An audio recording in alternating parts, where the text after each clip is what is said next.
Assalamualaikum warahmatullahi wabarakatuh. Perkenalkan, nama saya Nurul Isna. Saya mahasiswi dari UIN Arani di Banda Aceh, jurusan Perbankan Syariah semester 4. Di sini saya akan menjelaskan tentang reksadana syariah. Jadi, sebelum kita lebih lanjut tentang reksadana syariah, ada lebih baiknya kita mengetahui dulu apa itu reksadana. Jadi, reksadana ini sendiri berasal dari dua kata, yaitu reksa dan dana.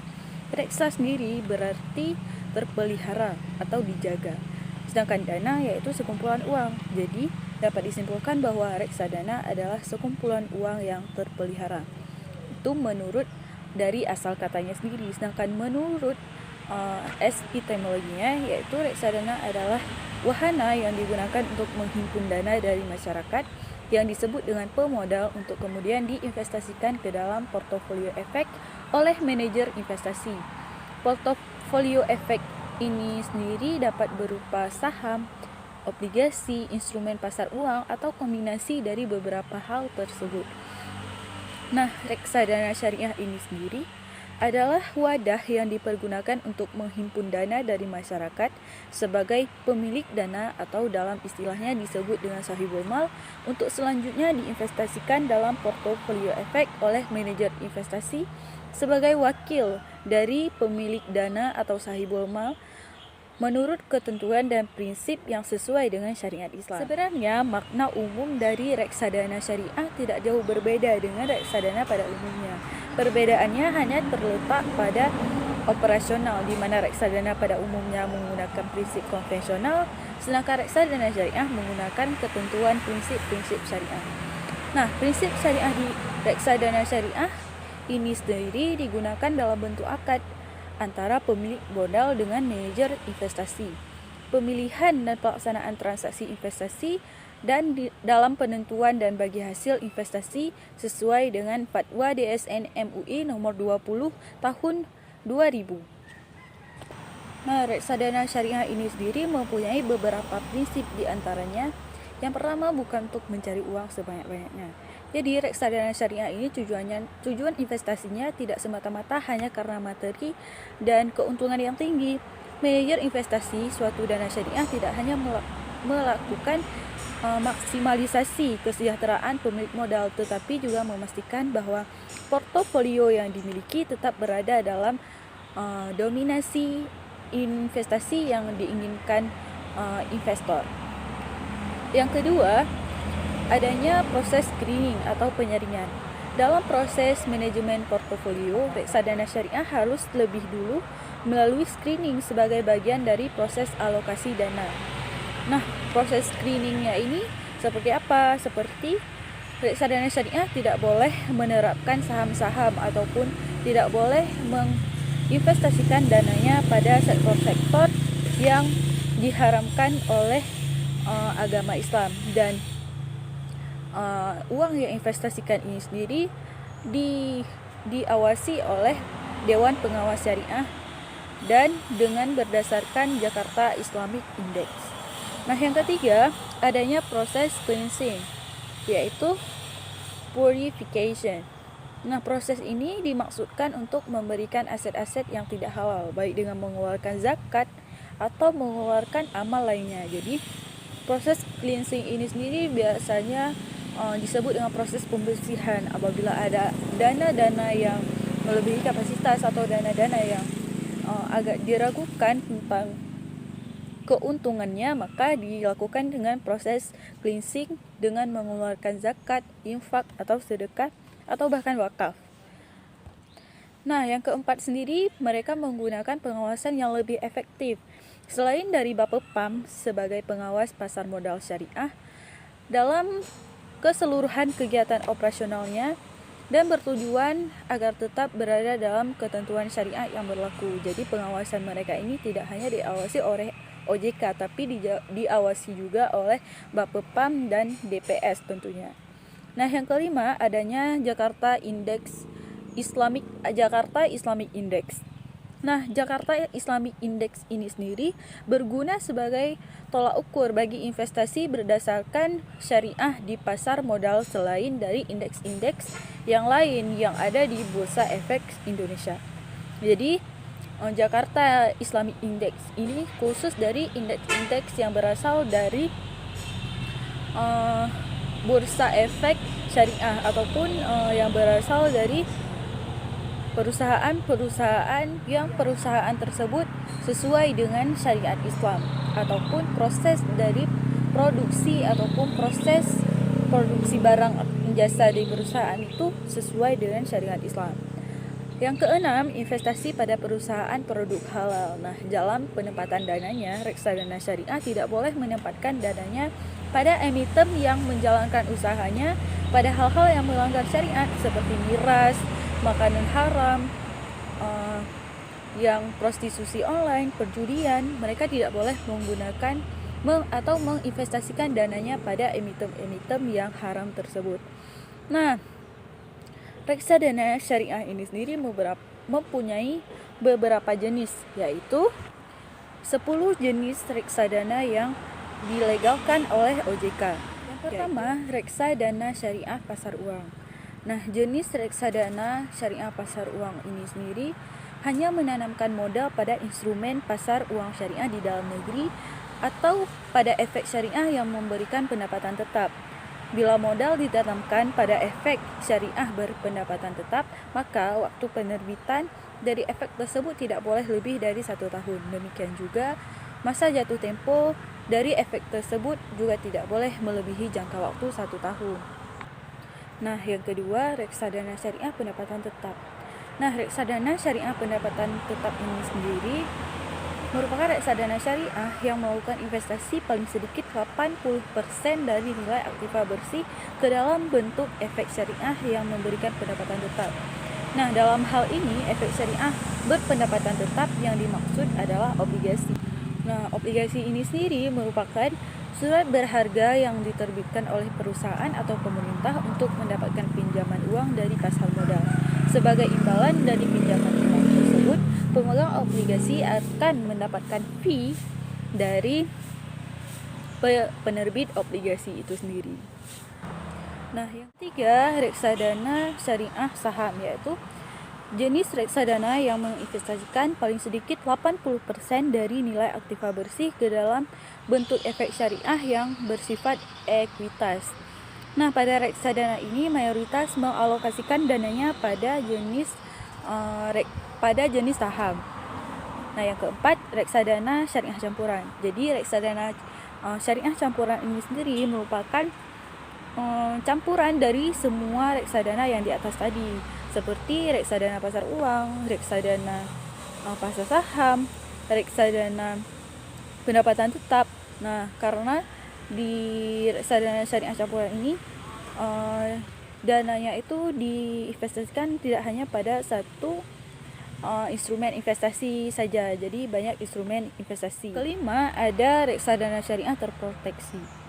Alokasi investasi yang dilakukan oleh manajer investasi dalam jenis reksadana syariah terproteksi adalah sebanyak 70% dari nilai aktiva bersih dalam bentuk efek syariah yang berpendapatan tetap.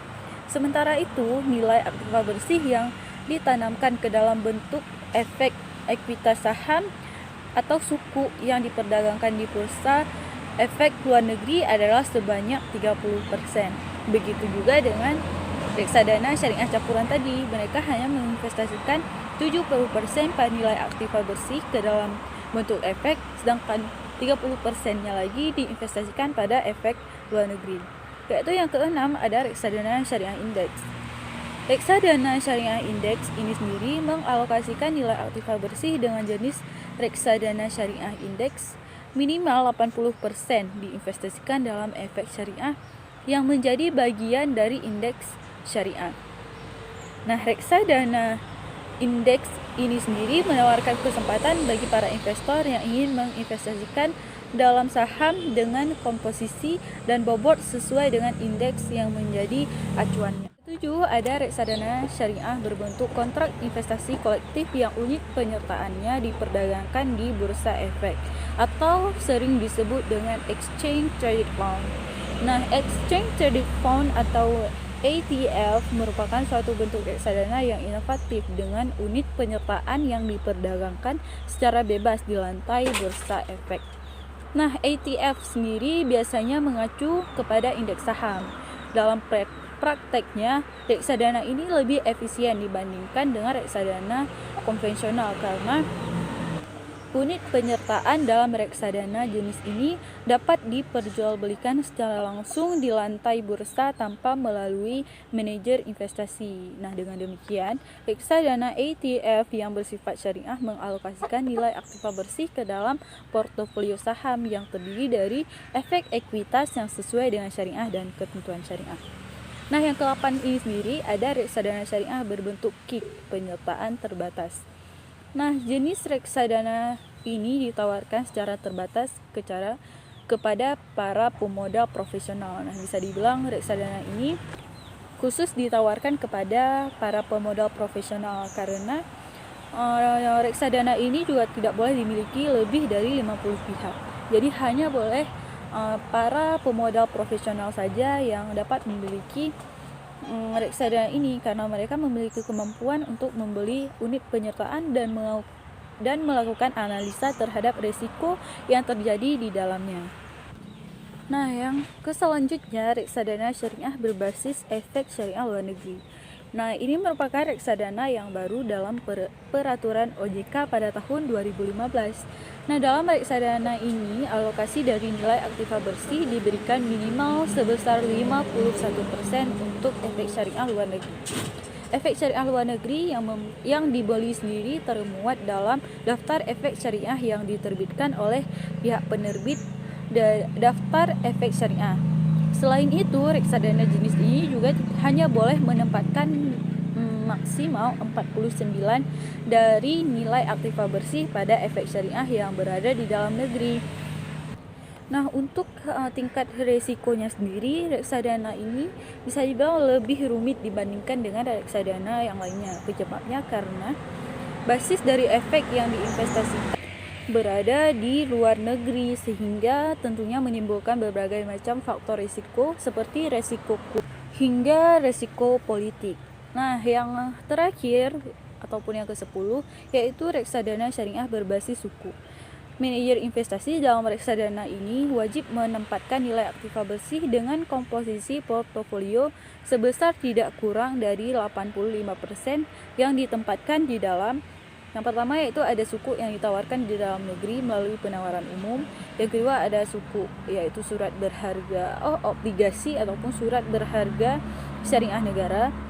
Yang ketiga ada surat berharga komersial syariah yang masa jatuh temponya setidaknya 1 tahun atau lebih.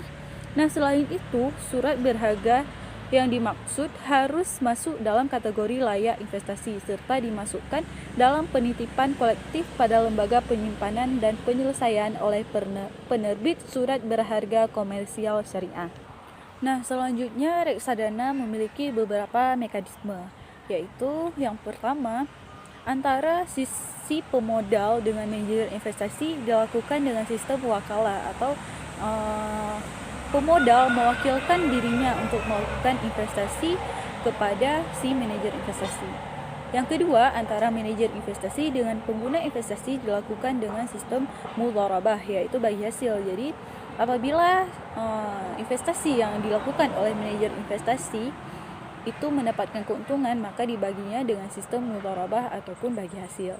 Seperti itu.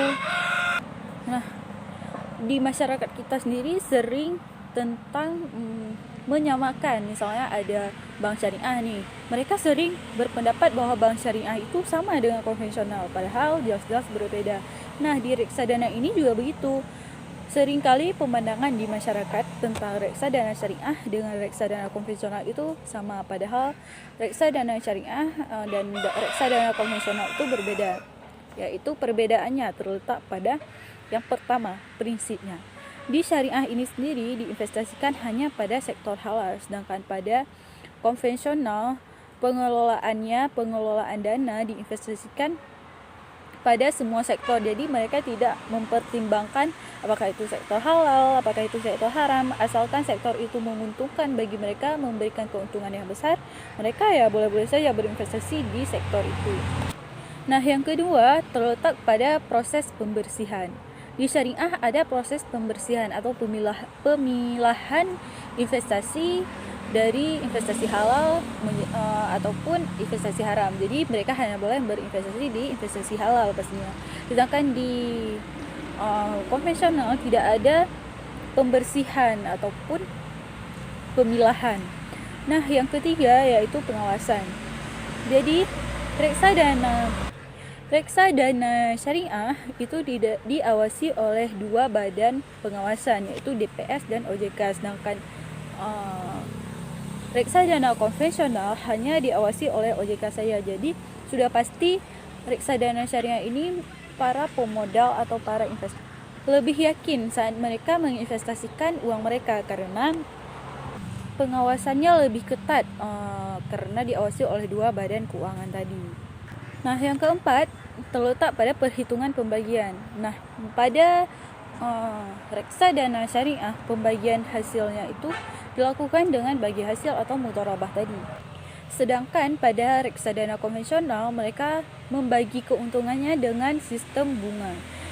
Nah, sudah pasti kita tahu kalau sistem bunga itu merugikan salah satu pihak. Jadi ini atau sering disebut dengan riba. Jadi di dalam syariah tidak boleh menggunakan sistem bunga karena itu akan menzolimi salah satu pihak. Yang kelima, peran seorang manajer investasi. Jadi di dalam reksadana syariah, manajer investasi tidak akan menanggung kerugian dari si investor. Sedangkan di konvensional, seorang manajer investasi ikut menanggung kerugian. Jadi disitulah perbedaan reksadana syariah dengan reksadana konvensional. Baik, jadi kalau kita lihat reksadana di Indonesia, pemerintah melakukan berbagai edukasi ya. Ada salah satunya sekolah pasar modal tentang unit pasar modal syariah di universitas-universitas. Jadi upaya masyarakat mungkin, upaya pemerintah mungkin sudah ada dalam mengedukasi masyarakat tentang pasar modal syariah, termasuk di dalamnya reksadana syariah.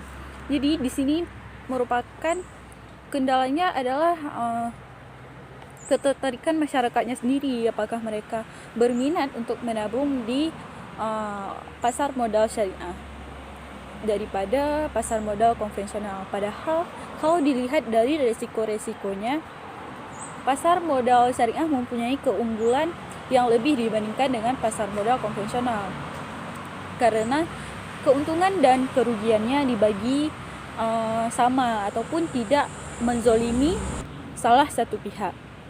Nah, dan ini harusnya menjadi cambuk bagi kaum pemuda sendiri untuk berinvestasi, karena investasi itu berguna di masa yang akan datang daripada uangnya buat hura-hura.